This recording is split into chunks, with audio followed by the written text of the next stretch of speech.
l'essentiel ici, c'était de conscientiser les uns et les autres, surtout la population de Mouamba, sur la nécessité de maintenir la mobilisation populaire, parce que ça constitue le plus grand verrou face à l'agression que nous subissons de la part du Rwanda. Exactement, en liminaire aussi de consultation que le président de la République a lancé, il est important pour la population de faire bloc dans cette instance. Surtout être des cœurs aussi avec les populations de l'Est,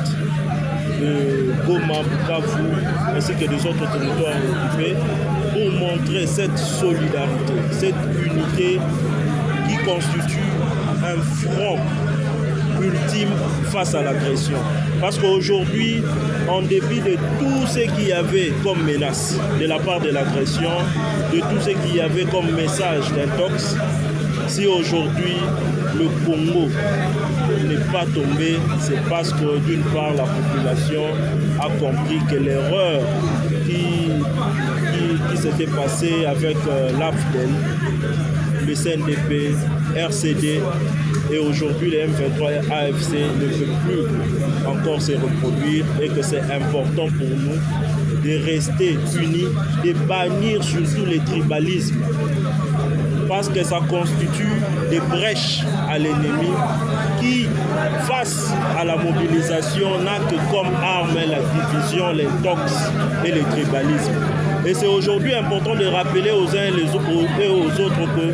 ce pouvoir, aujourd'hui, c'est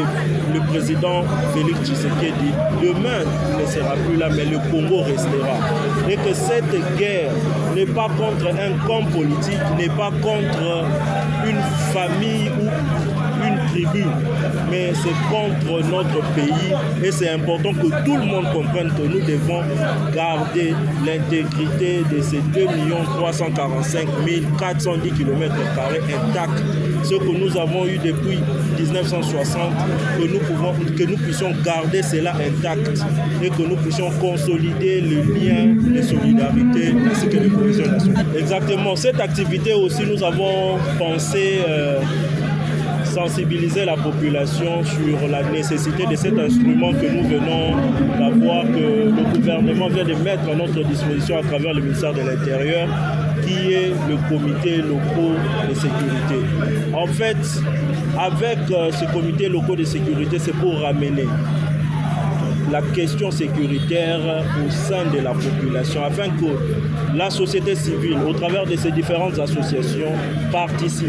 et puisse discuter avec les autorités administratives au niveau local des questions qui concernent la gestion sécuritaire de l'entité dont ils ont la charge de diriger. Et c'est important pour la population de comprendre que aujourd'hui, l'approche de proximité qui est mise en œuvre permettra à ce que